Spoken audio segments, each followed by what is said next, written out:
What's Okay, up, man. everyone, and welcome back to another episode of the Trainman Report. We are here with Michael White of the NDG Roadrunners, and we are going to learn all about them today. My name is Holden Stefan Roy, and joining us, as always, is the Trainman himself, saying Bonjour-Hi to the world, Alex Montagano. Everybody remember the name. Hi, Chris. I see you in the comments. For those watching, this is a live show. We're live on Facebook, YouTube, and Twitch. And if you want to participate in the show and ask your questions, you can, and we will do our best to answer you in real time, unless it's going to interrupt stuff, in which case we'll ask the question when it makes sense. And then if you're watching this after the fact, leave your comments on YouTube and whatnot. But most importantly, tell your friends we exist, because without you telling your friends, no one's going to pay attention to NDG's little podcast over here talking about local NDG stuff like the NDG Roadrunners, which is so NDG based. The first part of its name is in fact NDG. On that note, we appreciate having you here, Michael. We're looking forward to learning more about you and what you do. And on that note, Alex, he usually comes prepared with a nice introduction, so I'll let him get to that. Yeah, absolutely. Well, nice introduction. I know Mike White. You're in the construction business, like myself, and we are talk on a regular basis about talk shop, and I'm pleased to discover that you are a part of a group organizing people to exercise running called the NDGRoadrunners. We're gonna have to talk about that and listen to all the great stuff you do, and how you contribute and participate in the community. But before we go on, it's the time for community updates. On the question of Wheel Club, we usually tell people what the live music events or activities are in the upcoming weekend, and Wheel Club is closed for private events, and I really try and understand how I should feel about that.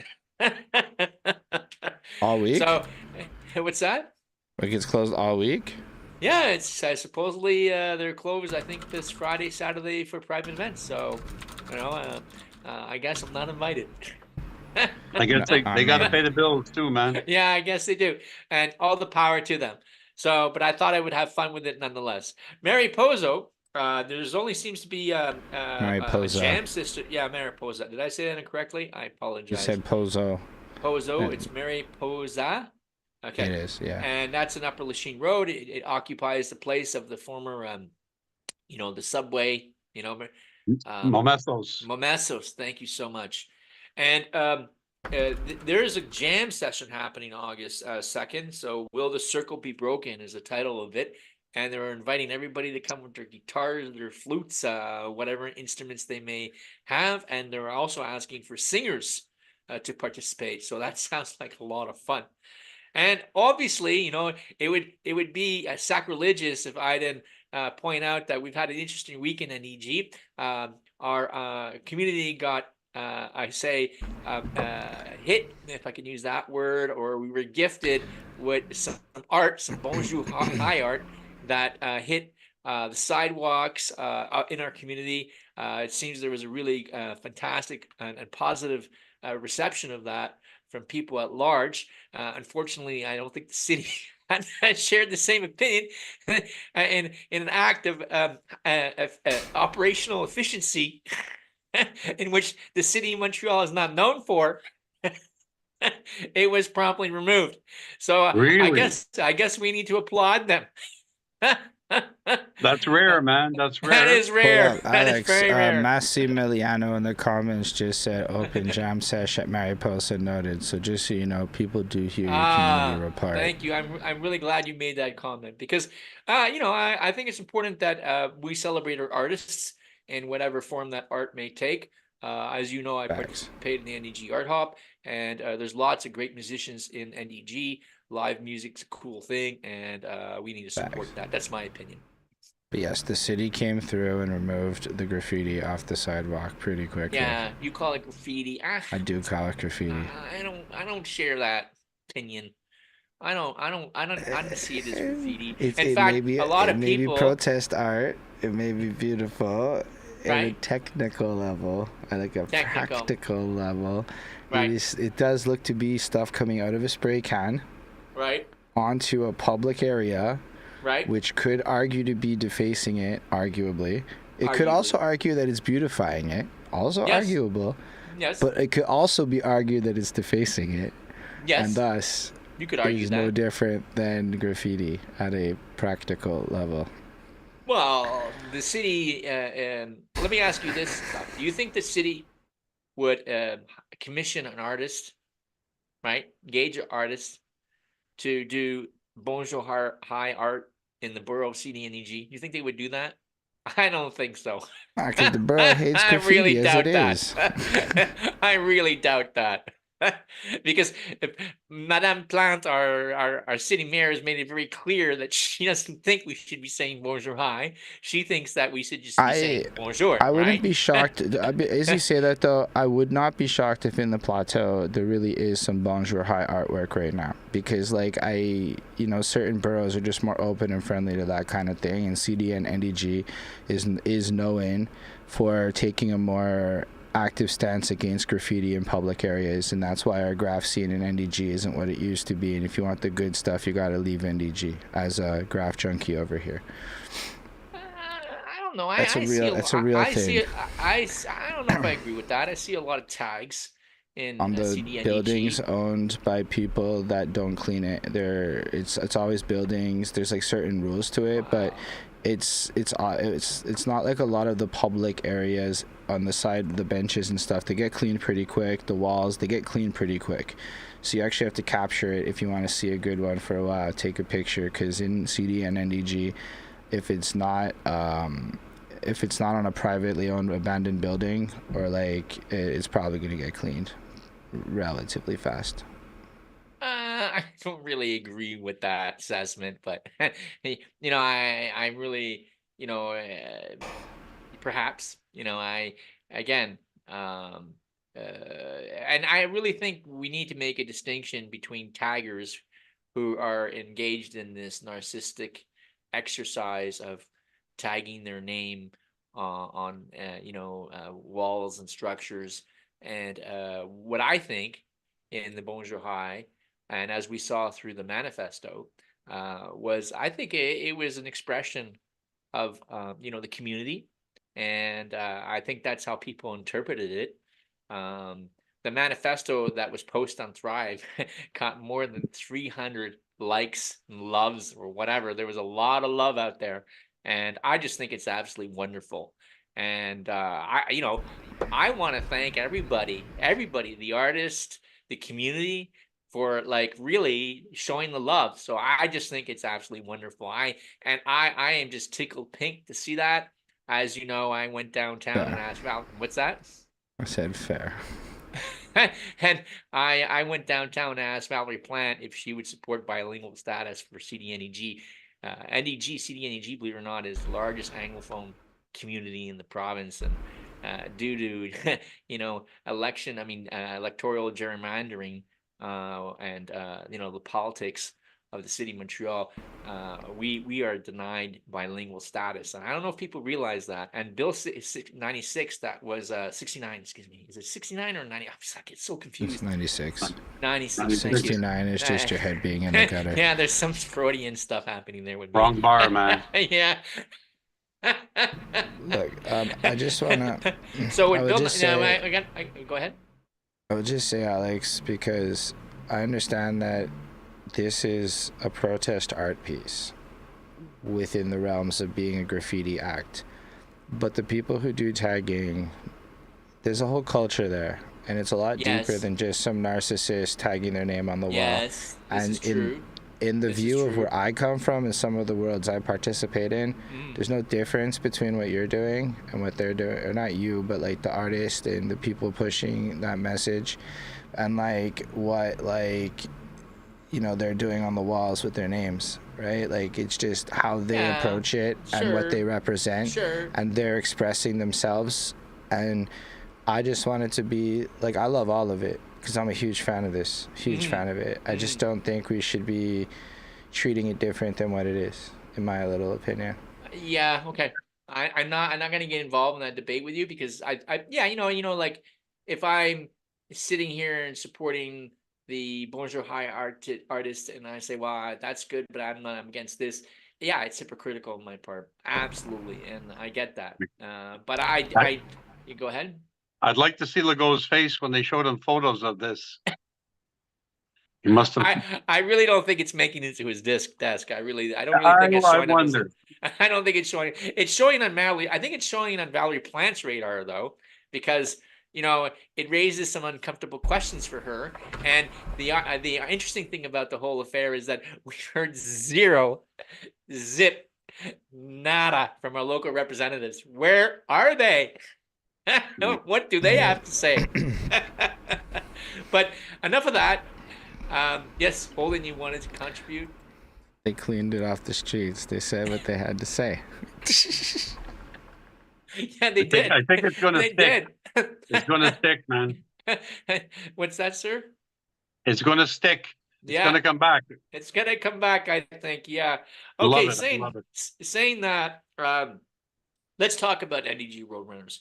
You guys, from what I understand, you have a Facebook page called NDG Roadrunners, and I would encourage everybody to go there. You guys are a non-profit organization that has a weekly track workout. So let me ask you this. I'm doing the W5s, or in this case, the 4Ws. What is NDG Roadrunners? So tell us. Okay, I'll give you a bit of the history. Please. Okay, I'm a runner and a marathoner, and I had completed about 75 marathons. I was sitting at the YMCA doing a cool down after a treadmill run. You're talking about the YMCA here in NDG, of course. Mm-hmm. And so I was sitting there, and Julie came over. She was the director of activities for the group, and she looked at me on the cool down pad. She says, "You want to start a running group?"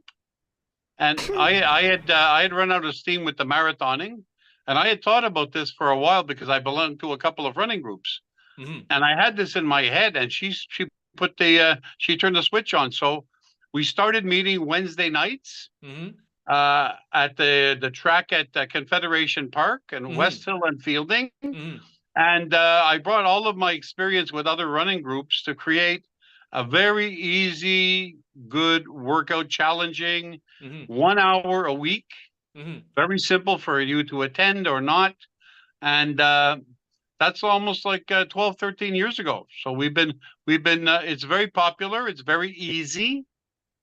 And like I say to people, if you find it too hard, it's your fault, because I don't run the track workout with a watch. There's no times to complete. What you do is you complete distances, and the whole workout takes about an hour. And there's a regular style interval with fast running, slow running, and a bit of walking, so you don't blow your heart up. That had happened to me 8 years ago. I came off a heart attack, and so the thing is, the NDG Roadrunners, we talked about that. The group, we have up to 30 people show up Wednesdays. Yeah, 30 people that show up on a Wednesday night. Wow, that's a significant group. Yeah. And we had and something interesting. There was a young guy. We had a fundraiser the first year, second year we were there, and we had a kids race. And there was one of the kid, he was maybe 6 years old, if he was 6, Simon Rosenthal. So his parents were there. They showed up. They said, "Simon's here. He's got his $5." And she said he woke up every morning and he took the $5 from under his pillow and said, "Is the race today, Mommy?" And he did that for 5 days. And he showed up on the day of the event, a Saturday afternoon. And it was once around the track. And his father was there, mother was there, and we shot the whistle, and he flew around the track, beat everybody heads and tails.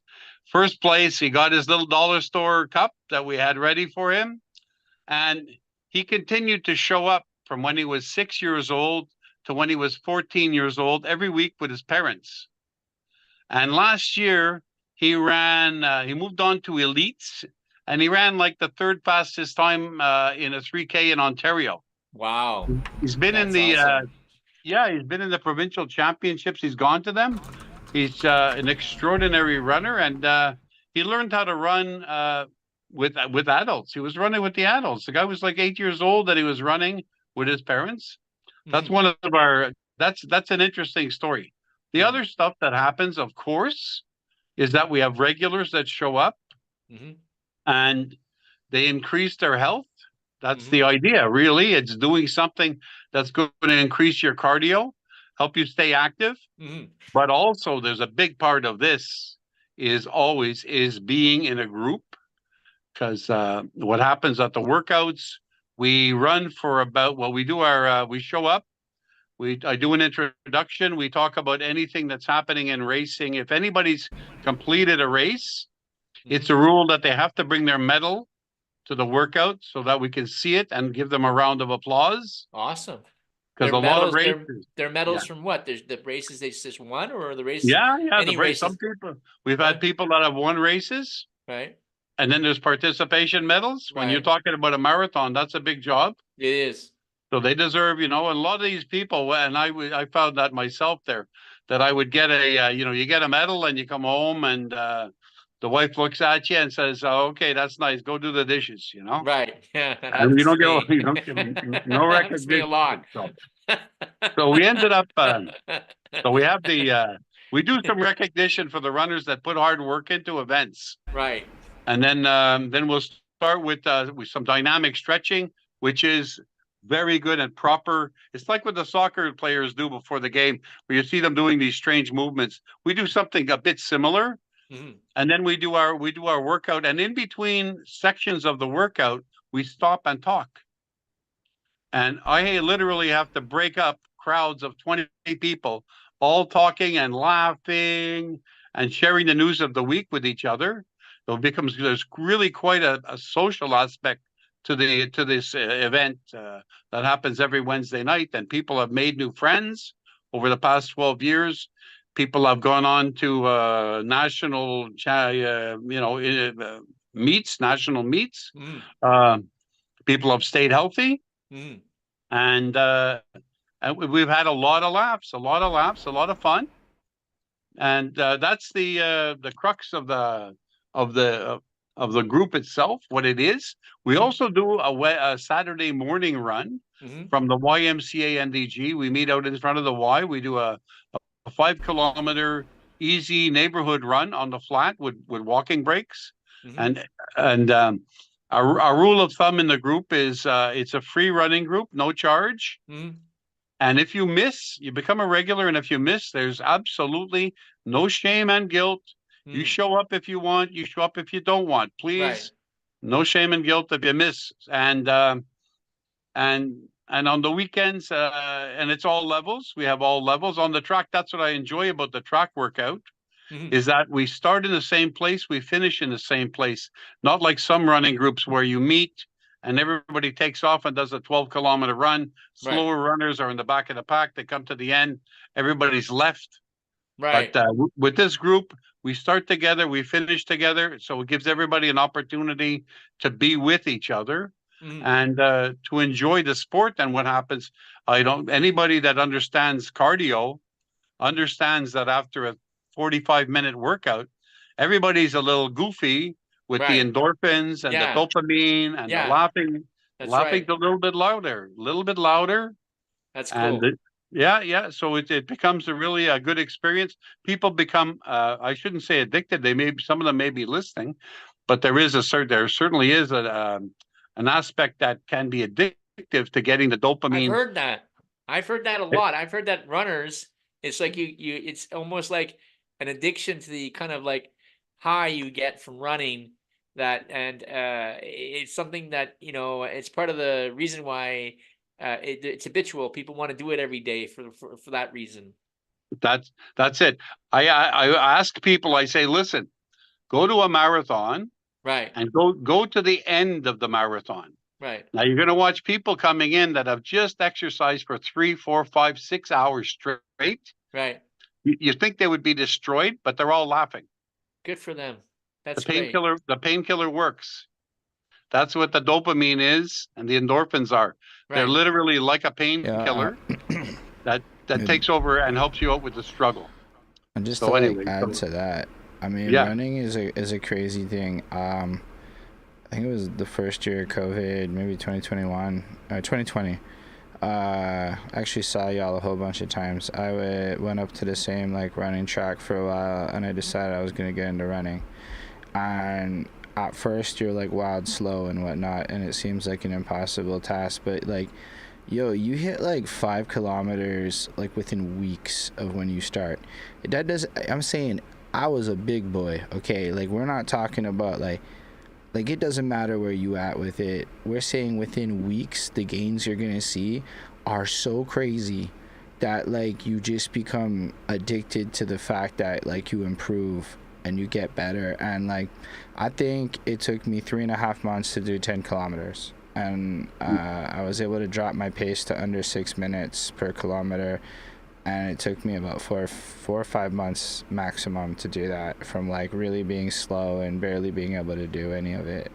And I don't think, like, I ended up not keeping up with running and getting into cycling more, but like as you describe it, like it makes me miss it. And like there is, as Alex described, this high to it. Like, yo, you can almost get into this meditative state when you're just lost running wherever you're going. Like the whole world fucking fades out, and you just feel your heart, and your cardio numbers are crazy because your heart rate just goes so much higher than like everything else you can do. It's a vibe. yeah, that's it. Um, that's what's nice about the Wednesday night meeting is there's a lot of different speeds, and you have a lot of resting in it. It's 20 to 30% of the running is very slow or walking. So you're not torturing yourself. I used to go to running groups, and I was actually afraid to go Wednesday nights or whatever night it was to the Vancouver's de Montreal, because we had time limits on each lap, and I was going to suffocate. I was going to run with no oxygen. It was really, really a fairly high level. So what we did was we drop it down. But anybody that wants to do these intervals hard, and we have some that show up that are really good runners that do this kind of stuff, and what happens is I also tell runners at the very end, once you finish the workout, anywhere, at the gym, anywhere, go sit down for 20 minutes, a half an hour, and enjoy the calm and serenity that you achieve spiritually, psychologically, physically. There really is an effect, and it goes on for a while after the activity. So that's really what it is. The only thing is, what I've come to learn that marathoning and cardio that goes over 2 hours is not really the best thing for the heart. I've learned What happens after 2 hours? what happens, like when you're a weightlifter. Okay, Right, when you're a weightlifter and you lift heavy weights, your right, muscles scar and they get big and chubby. You end up with guns. You end right, up with your big biceps, triceps. right, Those muscles get fat, and they from the scarring of the tearing right, of the workout that you do. Now with cardio, what happens is the heart is like a balloon, right. and it carries an amount of blood. And when your body starts pumping at high rates for an elongated amount of time, Hmm. you actually enlarge the heart Right, chamber, right, which makes it larger. And what they've found out is that the side walls of the heart stretch like a balloon stretches. right, So you end up actually with a thinner muscular outside shell. The muscles get thinner, and it affects the nervous system that's filtered through, that runs through the outside walls. All your nerves are there, that makes the heart contract and expand. So what happens is when you do, like myself, I've done 80 marathons, and so that's 80 times 26 miles plus training, another 150. mm, I've done like 200, 300 times. I've done 3 hours or more exercising. My heart walls are very thin, mhm, and my electrical nervous system short circuits. And this happens to me, mhm, and it happens to Olympic athletes that mhm, train on large amounts of cardio. The the nervous system short circuits, and you end up with a tachycardia, they call it. What's that? Now, your regular nerves are going to be giving you a beat. All comes through the brain, the nervous system, the node. There are many different things that happen. It's too much to figure. But anyway, so your heart rate's coming out. Your brain is telling you go faster because your legs are going faster. Your legs need more blood. So let's pump more, pump faster. So it ends up that what happens when you're resting, I've sort of damaged my nerves, or that circle my heart. So they short circuit, so they give me extra heartbeats. When I'm sitting there relaxing, all of a sudden I can feel pump, pump, pump, pump. And that's my heart. And that's my heartbeat increasing for a few seconds. And that's called tachycardia. It's an irregular heartbeat, an arrhythmia. Right. And that's a high heartbeat. So that's what, that happens. I know an Olympic athlete that was a rower, right? And he did so much cardio that he ended up in his 60s and 70s. He had a tachycardia as well. Right.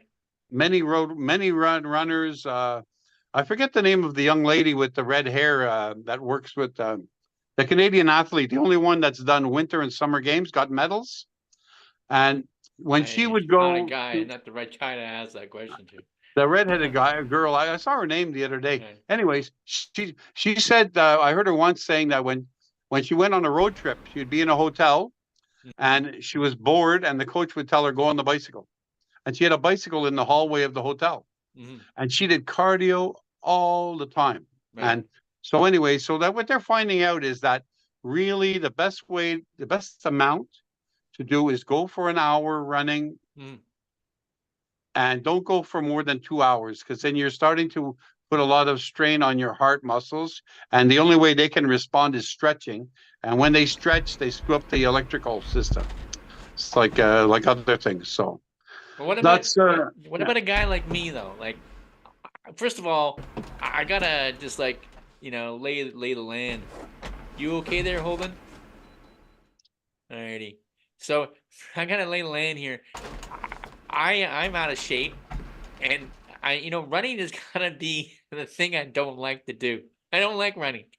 I get really sweaty really fast, and I find it exhausting, and I have weak knees, and I don't like the pounding down on the knees. But I'm listening to you, and I'm listening to your group, and it sounds like, hey, this is something maybe I can try. Like, you sound like you're very inclusive, that you accommodate all types of people at different levels. And not only is it a running club, but it sounds like, to me, it's like a community social. And I like that part. That sounds like a lot of fun. And I can just imagine everybody like running around there and getting their endorphins or the dopamine hit, and they stop, and everybody's like having, it's like going to a party and drinking and not really drinking. I watched my homie I watched this dude join the NDGRoadrunners and become more social than I've literally ever seen this guy be, as a smiling, happier, like accomplishing more with running, and it looks like a very fun club to be a part of. And I saw y'all promotional video recently, and apparently all you have to do is just show up and you're just part of the club, and it's just that simple. Yeah. So that's one of the things with sports activities. You got to pay up money to sign up for a gym. You have to pay up to join a group, and you're expected to show up. And where were you, or your training is going to go to hell if you don't show up. Relax, man. Relax. We're here we want to be here for a good time and a long time. You get both with the NDGRoadrunners. So you guys have been at this 18 years, right? Is that what you said? It's 13 years the NDGRoadrunners have been going. Oh, okay. That's it. I've been running since 96. Okay, so 13 years. You guys meet up Wednesday night in Confederation Park. What time do you guys meet at? What happens is it starts at 6:15 p.m. sharp. Right. So you show up 5 to 10 minutes earlier at the water fountain on the track. Right. And then we start from there. You actually introduce yourself to Coach Mike. Says, tell me who you are, because we have to give you a round of applause for showing up. You're Coach Mike, right? Yeah, and you get a round of applause for showing up Okay, too. I like that. You get a round Just of showing, applause you just haven't for run at showing all, up. and people love you. Do I get a participation award for just showing up? Well, you get a round of applause just for showing up, man. That That's is a pretty damn good, participation you know. award, Alex. Yeah, it is. How It often is. do you get I applause stand for just corrected. showing up? I That's stand it, corrected. man. That's it. And what happens is you start off slowly, Alex. You come, show up, and you can walk. You can walk with us. Yeah, I think I'll walk. I'm walking these days when I got a heart condition and Yeah, I think I'm things gonna are going walk. bluey on me. I'm doing walking and going very slowly. But I can actually get you in a walking program to get started to run if you want to. But also there was something about the knees that I believe, and I think if you look into it, they talk about impact being very good for bone health. Really? So you're Yes. telling me Yeah. running could help improve my knees? Yes, Because they actually would. you're in the construction business like me. We're always kneeling down doing flooring or whatever. My knees are like, I get up in the morning, they're stiff. It's like it's the only thing on my body that's not really working well. Yeah. And you're telling me running is going to be good for that? I get a customer that looks at me, he says, I don't understand how you can be on your knees for 4 hours straight. Right. My knees, I do flooring, whatever, whatever the job is, I'll do it. Right. And I was on a job member on Grosvenor. I redid all the floors on the third floor. Yes, I remember. I was kneeling on beams, little 2x12s, Right. for about 2 weeks. And I can kneel. Flexibility is there. Right. And the impact actually hardens the muscles. And cycling is good. It's 3 times easier than running. Yes. If you want to talk about heart health, yeah, and really even walking, that's the thing about walking. Walking is impact as well. Walking impact will increase your bone health, your bone density. It's all about the impact. You need to, no stress. I find cycling hard on, especially my right knee. After cycling for 4 or 5 hours, it really starts to bother me. But like, you could have. But to be fair, Alex, if you don't do it regularly, cycling for 4 to 5 hours is an insane amount. Like, just as a cyclist, like, yes. When I start off a season, like, I remember when I got into running, everybody said the same thing to me: don't be stupid, don't go too hard, you don't recover from joint pain, like messing up your joints. So like I took that really seriously, and like if you gradually ease into it, your body will let you know when you need to stop. And over time, even if you can't even go like 500 meters right now, within 3 weeks you'll be doing like a couple of kilometers, just if you like kind of stick to a regiment and you do the proper stretching and you do all the crap you're supposed to do with running. Now, if you don't, you're gonna hurt yourself, and I think posture matters too. If I'm not mistaken, there's like correct ways to run that are safer than other ways. That's another benefit for showing up at the group. I can go through what correct posturing is. Correct posturing for running, actually, you really want to stack your spine. And you want to run with a vertical spine, because if you think about it, if you're leaning forward, your discs, Carpenter would understand this. When you stack a load, you stack it one on top of the other equal. And the same thing happens to your discs. So when you run, you keep your back straight up and you sort of bounce along. Your upper body goes for a ride, your legs do the work. Our running track is actually cinder, which is dirt, which is softer than pavement, which is softer than cement. The numbers are crazy. Pavement is like 11 times softer than concrete. Concrete's the hardest. But also, there's another thing that if you start walking, you need to get a wheel alignment. You need to go to a running store and get the proper type shoes for the type of footfall that you have. Some people, they're knock-kneed. Some people are bow-legged. Some people have straight legs. And what happens is the shoes are designed to take the highest amount of force. So if you're knock-kneed, the inside of your shoes has hard rubber, the outside soft. If you're bow-legged, the outside of your shoe is hard rubber. So that's what I call it, like a wheel alignment. And what happens, usually if you screw up with running, it's not bad, because you're not gonna break a bone. Mm. Your body will talk to you, and it's called inflammation. Mm. I remember one of my first years when I was doing races, I went to the running store and I said, Carl, back at Distance Sports, Carl Anderson, another an NDG, what is he? He's a hero, this old timer. And I said, I'm sore. Give me a motion control shoes. But I realized I had ran 3 races in that week because, again, being addicted to running and enjoying it so much, I overdid it. So that's where, but the body talks to you if you listen to it, and it'll talk to you. Yeah. Yeah, but saying that in NDG, right? If you Yeah. need to get aligned, you need alignment done as you described it, which I like, and you need to get yourself assessed and what kind of footwear you should be buying. Yeah. Is there a place in NDG you would go for that? Where would you go? Well, the closest place is the running room in Westmount on Sherbrooke Street over by Claremont. So we got to go to Westmount. Yeah, there's nothing in NDG. Carl Anderson's gone now. That's down by the, used to have a store down on Sherbrooke Street beside that Irish bar there over near Clifton. Over near there. Those things where, like, can you like figure this out online, or is it better to actually go to a running store where somebody can like work with you for an assessment?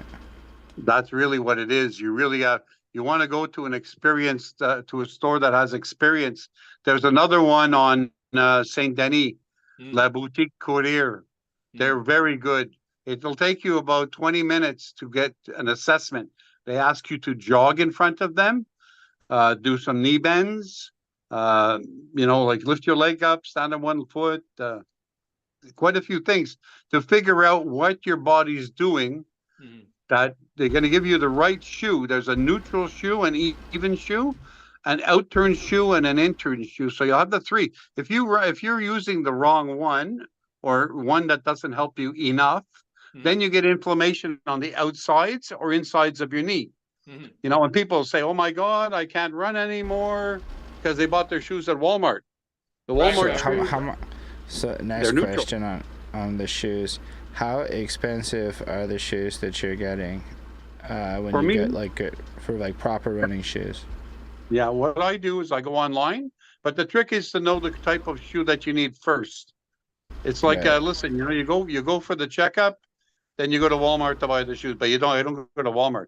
I go online. There's a place. The assessment, you have to pay for that, or is that a free? No. Just go in there, play dumb. I want to buy a pair of shoes. Look at the $400 shoes. They'll be all over you. So, but that's not really fair for them, is it? If you go there and get an assessment, they don't get a bonus, buddy. They don't get a bonus. They love talking about running. They want to, and for them to help somebody get started. Right. It's a bit of a quest, It's a spiritual thing. Listen, you don't have to join a political group because you're a runner. If you say you're a runner, that's the thing about being a runner. It really it infiltrates all parts of your life, your lifestyle. People that start running on regular Sunday morning groups, when I used to run on a Sunday morning group, all of a sudden they're not going out drinking Saturday night. Right. So they're really making lifestyle changes, and that can be a big thing for somebody. They can. I've met people in recovery that have started doing running. Right. As an add-on. And I remember we had a runner that was using it for depression. Right. So there's a lot of twists and turns in this. There's so much to it that all we're thinking of, and all you got to do is show up. Yeah, but you don't even have to think. Yeah. Yeah, but let me ask you this: is it possible technically to drink and run at the same time? Is that something? Well, they showed up at the track last. They were there about a month ago. They call it a beer mile. Oh yeah, so they showed up. That. They had a case of 24. Yeah, a case of 24, and it was 4 laps. And so what they did, there was like 6 guys. We have the Canadian record for this too, with the world record. I'm sorry, we have the world record. Where? For a beer mile. NDG. Of course we do. Yeah, well, we had the guys showed up. I never heard of this. This is big news. Did everybody hear this? You chug a beer. Yes. You stand at the start line. Right. You have 6 people. You chug a beer, then you do a lap. Right. Then you chug a beer. Right. You do a lap. You do it 4 times. Right.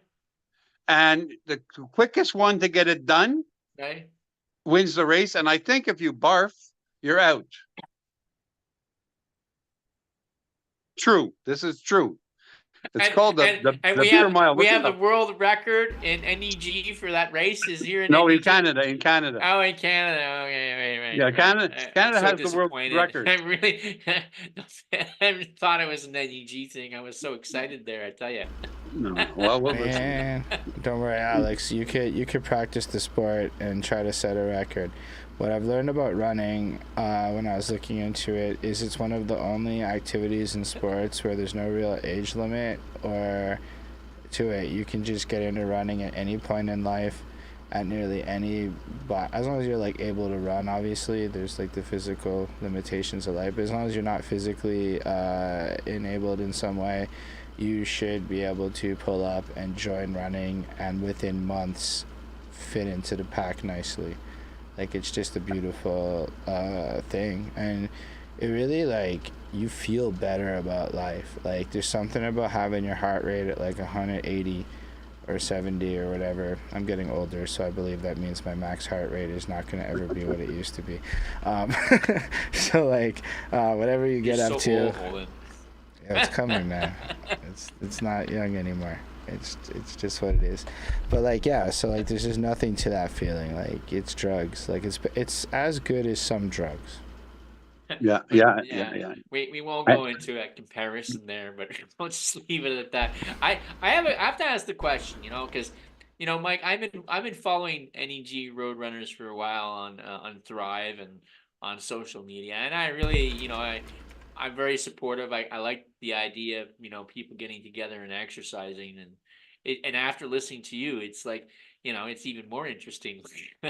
We have drinking beer and running, and you have these socials and your endorphins and then dopamine hits. It's like it sounds like a great time. But I gotta ask the question because I did see some posts from you throughout the years complaining about the state of like Confederation Park and stuff like that. And and you guys are running on city streets, right? So you're out there, you're actually physically interacting with the city's infrastructure. It's actually, you could call it your exercise equipment, right? So talk to Yeah. us about that. Like, what's happening with Confederation Park? Do you feel you guys are getting properly supported by the city? Give us a rundown. That's a great there. question. Yeah, it's been an interesting journey. Okay. When we started at using the track, we noticed that at the end of the season, Right. we would be running and we'd have to bring our own little headlights Right. because we had no lights that lit the track up. Right. And we had no lights that lit the track up. It goes on and on. The bushes around the edge were growing in on the track, blocking a couple of feet. I remember that. Yeah. So we went and saw. We went to the meeting a long time ago. That was before. Wait, oh my God! It's 12 years ago. Right. And our city councilor for Loyola was a heavy drinker. Cyril. Yeah, Cyril. Yeah. Yeah. And he God probably bless put his his arm soul. around He's my still alive, though. shoulder. He What's told me, he says, "Don't worry." He says, "I'm going to come and I'll run with you guys." And the chairperson said, "Sit down, Cyril. Sit down." So, anyways, so it took us, and we went on and on and on asking for lights for the track, because all you have to do really is go look at another running track anywhere else in Montreal, and you will see lights that go on in the evening. Right. You will see track surfaces that are properly maintained, Right. bushes and hedges that are trimmed, Right. proper fences and signs to keep dogs off the track, and bicycles off the track, proper signage. There's quite a few things, because literally that's a sports facility. It is. People might not know that track has been there for over 61 years. Okay. I did not know that.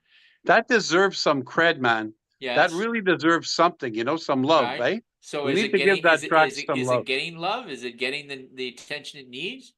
The way NDG Borough runs, yes, it gets love if people scream, shout, right, sometimes it gets love then. Hey, Just let me, enough, just right, enough. It doesn't get too much love, right, just enough to stop the screaming. right. And then they leave us alone for a couple of 3 years. Until Then you we have to scream. start screaming again. Let me ask you this question there, Mike. Yeah. If by some circumstance, right, a Bonjour-Hi would show up on your running circle there, do you think that it would get more attention from the city? You know, well, I think the runners would give it attention, but you got to do it on the grass, Alex. Go on the grass and do a few, and they'll have to cut the grass then. Don't tell me where I gotta do it. I have nothing to do with this. It's like That's it. I don't know why you're pointing at me for. I feel like you're the spokesperson for this person. You're like the inspiration. So while it might not be you, you're like the PR representative that's going to be like, like how Banksy was out there? Like, how Banksy had to get his message to the media, and nobody knew who Banksy was till Banksy got wild rich, and now people know who Banksy is because Banksy wants that big money. They know who he is now? Of course, you're not doing freaking tours across North America without having your name on some paper. He has that kind of money. People know who he is. It's not like super public knowledge, but like I'm certain if you wanted to like really dig into it, his identity is. Right. So in the same way, you're like the media guy that's trusted by the artist. So when we all say you, it's because you're the guy posting it all over Thrive NDG. You're the guy that's become the face of it. It's like amazing. And but saying that, I have to say, my favorite Bansky piece is when it went up to auction and he had it in the shredder. Remember that? And it got jammed half through. Do you remember that? They had this Banksy painting and it went up to auction in one of these hoity-toity auction houses. Oh yes, the artist that shreds his work. Yeah. And he was in the audience supposedly. He had his remote thing, and when they were just finalizing the sale of it, he pushed the button for it to be like shredded, and it kind of jammed halfway through. And the irony of it all, to my chagrin, is that the piece was actually worth more money after the incident. Can you believe that? Yeah. I'm just saying, you can't get mad at people for associating you with it so directly. I'm not getting mad at anybody. The manifesto sounds like somebody listened to the Trainman report and then quoted you. See, it feels very Trainman report inspired. Well, I think that all of us, Mike, yourself included, you've organized and you've led this meet at the Confederation Park on Wednesday evenings, and you also have the thing happening the weekend at the Y Saturday. What time does the Saturday Y thing start at? 9 a.m. start. Okay. We meet outside and we try to go through the winter. Oh, you do? You run in the winter? Oh, actually, we have Win Cancel on Twitch in the chat who did want to actually talk about a bit if we had asked if we talked about winter running a bit. So I did want to ask about how winter running works. Although in the new Montreal winter, this may no longer be a relevant question because it might just not snow very much. But like, what happens in a normal winter where like there's all kinds of snow and stuff? Does like the NDG Roadrunners shut down? Is there winter running? Are there different like shoes and boots and things you would need to adapt? Like, how does winter running work? Oh yeah, the big question is, Mike. The big question. Ask it after. Answer this question do first. They plow the running path before they plow the roads? Answer the legitimate question. Okay, so winter running. Here we go. Now, what's good? I'll give you some clues or some direction. Right. If you'd like to run in the winter, it's good to start running in the fall to acclimatize and get your running outfit ready as needed as the temperatures drop. So it's good to become a fall runner before you become a winter runner. And that way, and of course, you dress in layers with a good synthetic touching the skin first, not a cotton shirt because that can cause chafing, because when you're winter running, there's a great amount of perspiration you're going to get probably, because the last layer that you use in winter running is a windbreaker, which can keep the humidity and moisture inside of the cavity, inside your jacket. You're going to be sweating. You'll be working up a sweat. You could have 1 or 2 layers of synthetics. Then you might have a cotton sweatshirt or something like that. And then if it's really windy, then you're going to put a windbreaker on to stop the wind, and you're keeping all the humidity inside. So anyway, so the main thing is to have a good running shirt first, touching your skin. And then the same thing with the legs, the leggings. You can buy stuff like if you go to the running stores, you can buy a single pair of pants. I have a pair of black tights that are good for -30, 1 layer, as long as you're still running.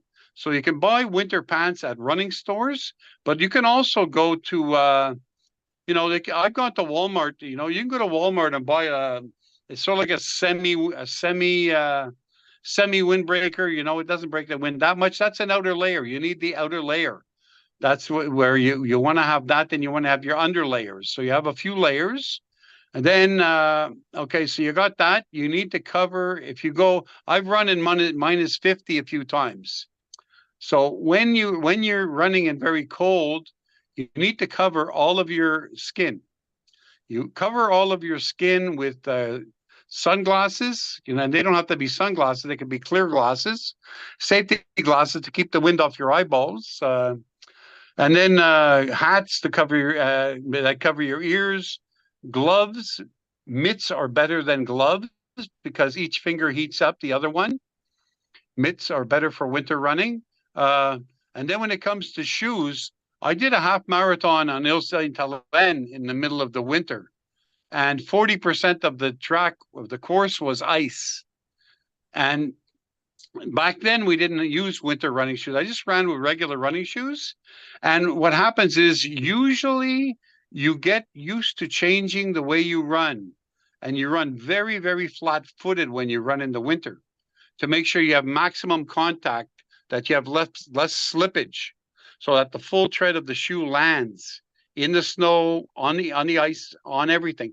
So you want to have a good pair of shoes. Now you can go to running stores and buy. I have them.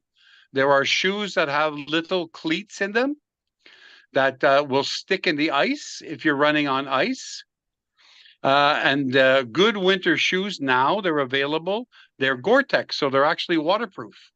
So what happens with them is, you step in a slush puddle and you're okay.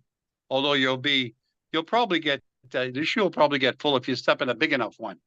But Gore-Tex shoes, the cleats, some people take little drywall screws. The screws you use on steel studs, Alex? Yeah. People use them they use them in shoes as well. So you screw them into the bottom of your shoes, and they'll give you some grip to help you from the big slide. The other kind of apparatus that you strap on, those things, everybody loses them. They pop off because when you're running a 10K, you're doing 10,000 steps. It's 5,000 each side, so nothing stays on. So, No. but I would those recommend things that slip on don't even stay on. Just walking around, I find them always falling off. Yeah, that's it. They're useless, man. Yeah. But what happens is, like, if you want to get ready for the winter, come show up on a Saturday morning in September. Show up every Saturday morning, and we actually run until the snow falls on the track. Right. So you can show up twice a week, or listen, just go to the track and do running a few times a week as the lead up to the cold weather, and adjust your clothing accordingly. And I think, and I found that you really can't overdress. You can underdress. Listen, if it's too hot, you zip your jacket down, let the heat out. Take the glasses off, pull the hat up a little bit. You can modify the amount of heat you're retaining by creating openings, by uncovering. So that's those are some of the tricks, and the cleats are nice if you're always if you're running on ice or snow. Once you walk into McDonald's to use the washroom with cleats, you go flying across the room, and you can hurt yourself. They're really they're not made for walking on ceramics. Those cleated shoes are very, and they'll you can use them outside, but even with them now, you're going to slow down. When everybody starts their running and as soon as the snow hits, bang, your pace slows down by 30%. You got to slow down, just the same as when you're driving a car.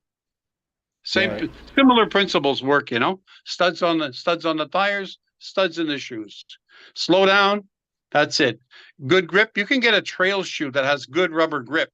That's going to help.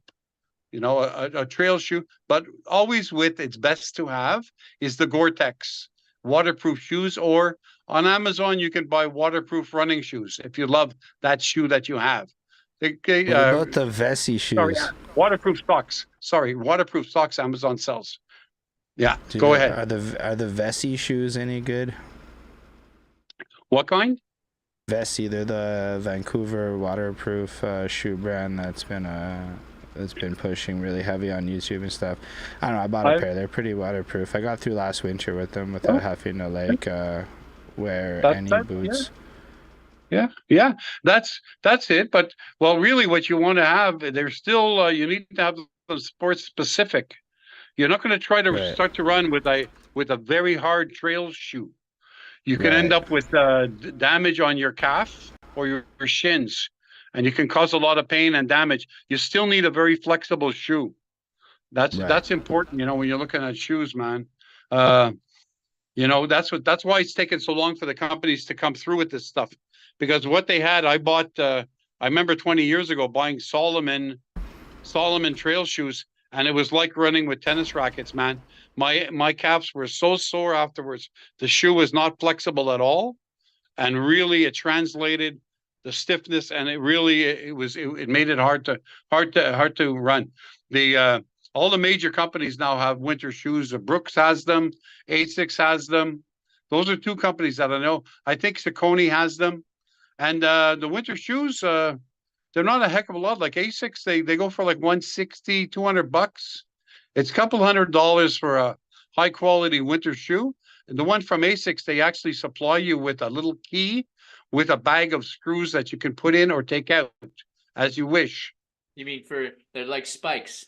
Yeah, and they screw in, man. You have there were nuts embedded. Yeah, it's like soccer shoes are like that. Yeah, soccer cleats. Yeah, these are the cleats. Yeah, they have a key. Very tiny cleats. They work. So anyway, trying to think of other things, you know. Here's a trick for winter running. Always start running facing the wind if you do an out and back, because you'll have the wind at your back coming to the finish. Right.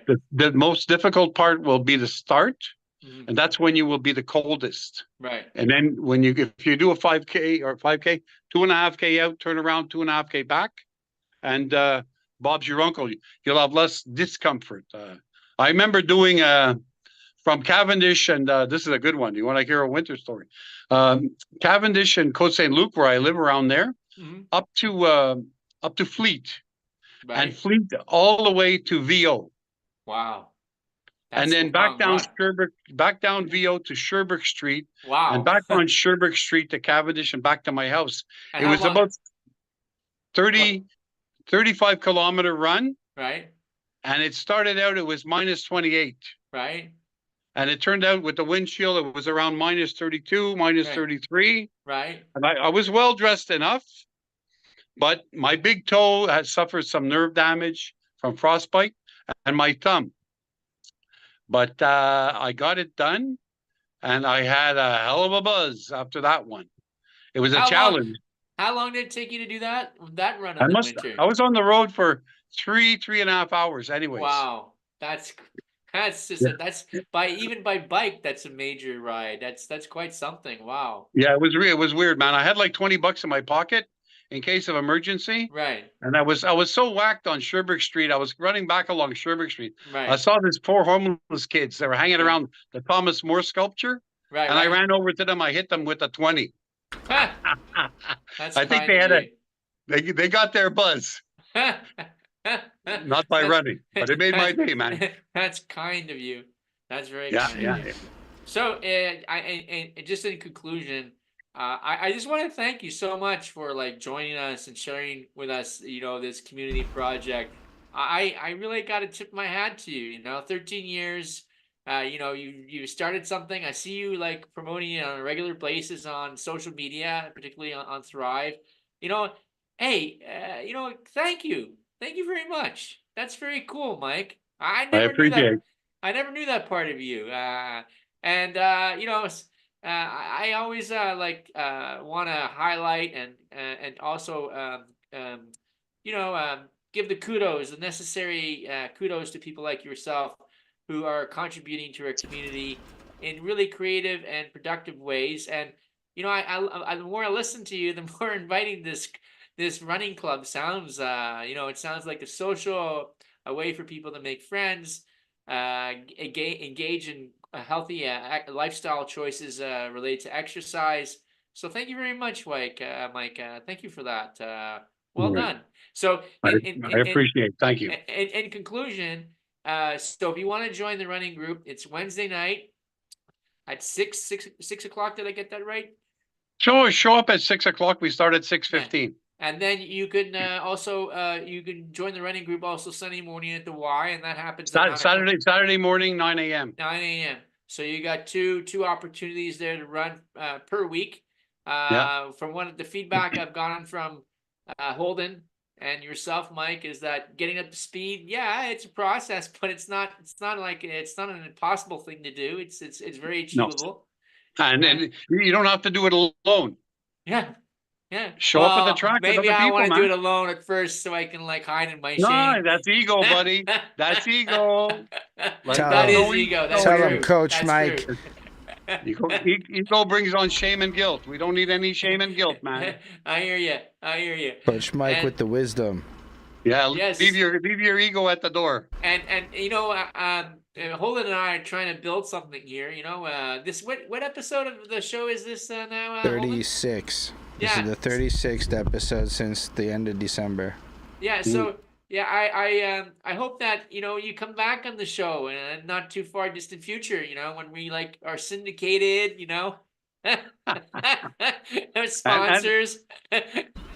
Listen, I'll let you know if there's any good stories. Oh yeah, if you find some good stories, please call us. We'd love to have you back on the show. Most importantly, is let people know we exist and that they can tune in, and that the bigger we get, the more impact we can have, and that if you want to come talk about your project or your club or your group, this is a platform for you to do that. We focus heavily on NDG. And it could be you're on some politics stuff, but it could also be you're just trying to run a couple of times a week and get healthy with the friends. And it could be a business too. We're just trying to be a platform for the community so that we can speak to the community and have it just be community people on it. Which means we need all of y'all to make this grow, because let's be honest, the algorithms are never going to help us. And if you think Alex may be the Bonjour-Hi artist, you can let us know in the comments. It's not saying he is. It's just, if you think he is, you can throw in your opinion, and you can let us know who you think it is. And but yeah, thanks so much, Coach Mike, for being with us. Honestly, I was recently thinking about running again, because it really is such an efficient way to get cardio, like a lot of cardio in a little bit of time. And I might pull up one of these Wednesdays and join y'all. Listen, you're gonna have to make your show go live. The two of you are gonna show up and do a live broadcast from the track, and you'll be running. As long as it's a beer contest, I'm in. Follow the Twitch, and I'll go run. Y'all can just watch me running. You can I'll do it POV style, where I'll just hold my phone up in front of me, and y'all can just run around the track. With the. Oh yeah, I'll hold the phone. You hold the microphone. You interview the runners. We got lawyers, we got shrinks, doctors, we have all kinds of people show up. Yeah, thanks for the follow, win, cancel. So listen, I took a screenshot of this. Yeah. So I'm going to be putting it on Facebook to let everybody know. And I appreciate you for sure. And thanks so much, everybody, for coming again. It really means the world to us that you would come every time that you do come. So thanks so much. Appreciate all of you, and live long and prosper, everyone.